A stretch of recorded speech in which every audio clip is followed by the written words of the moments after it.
everybody, Anthony here with Just Wingin It BBQ. Welcome back, and on today's episode we're going to be making Grilla'd out beef back ribs. They're going to be delicious. You're not going to want to miss this one, so stick around and let's just get to winging it. Alright everybody, our beef ribs are ready to be prepared for the smoker. I went ahead and removed the membrane from the back of these just like you would a pork rib. And other than that, these didn't require any other special trimming or anything like that. They were ready to go. So as a binder, we're going to use this Grilla Grills Gold and Bold mustard sauce. As you saw in some of my other videos, I like to use regular yellow mustard as a binder, but today we're going to step it up and hit it with the Gold and Bold. This stuff is awesome. I highly recommend it, and if and when you do place an order, I recommend getting more than one bottle because it is going to go quick and it's delicious.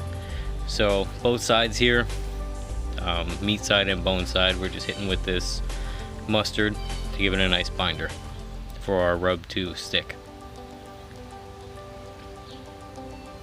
Don't have to go crazy thick, just a light coat.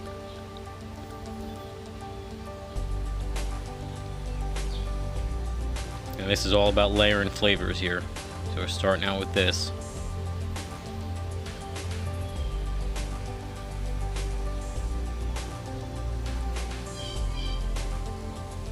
Now we're gonna hit him with this Grilla Grills beef rub.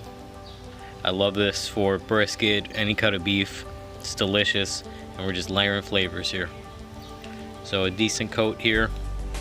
Don't want to go too heavy because these ribs aren't very thick, but we do want to develop a nice bark when they hit the smoker, so don't go too light.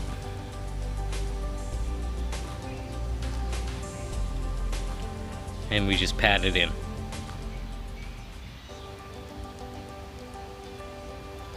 Give them a flip. We're going to do the same thing to the bone side here, and because we removed that membrane, it's going to allow our rub and our smoke to really penetrate into that meat from both sides. Don't have to go as heavy on the back, just get a nice even coat. Same thing, pat it in. Then we're going to come behind that with some Montreal steak rub. And it would be nice if I remembered to open this prior to the video, but we'll work through it. So this Montreal rub is going to give us a nice texture because it's more coarsely ground than the beef rub. So once that bark develops, it's going to have a nice crunch to it. I'm going to do the same thing. Light coat on the bone side. Press it in.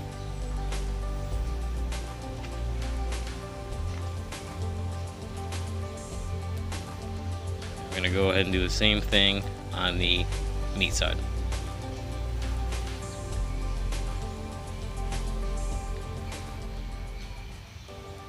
Nice even coat.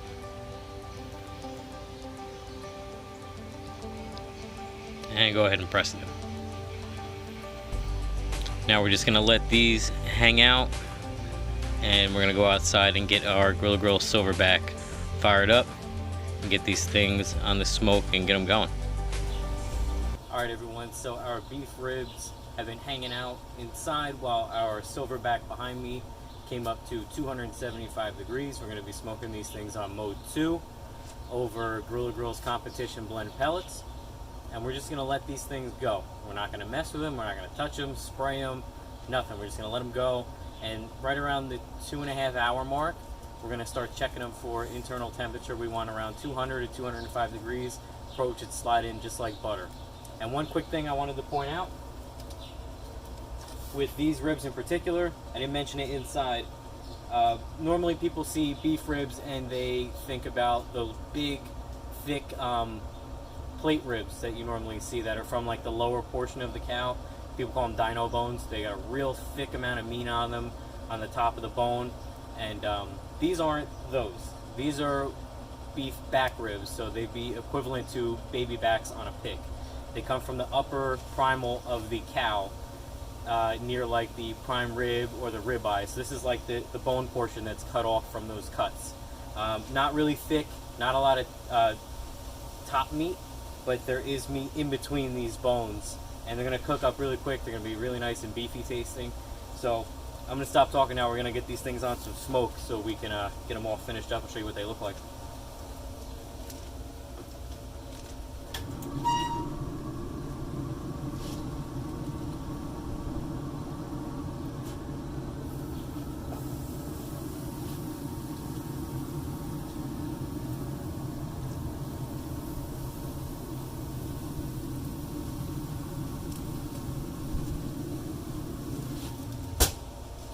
All right, we'll see you in a few hours. All right, everybody, after about 2.5 hours, our ribs came up to 203 degrees.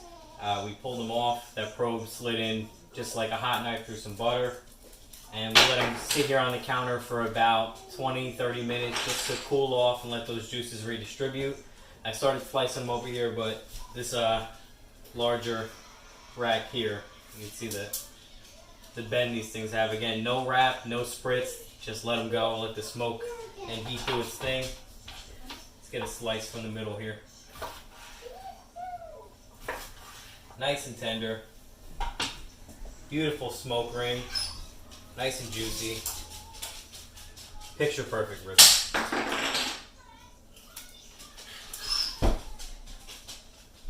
Delicious. Super delicious, crispy bark.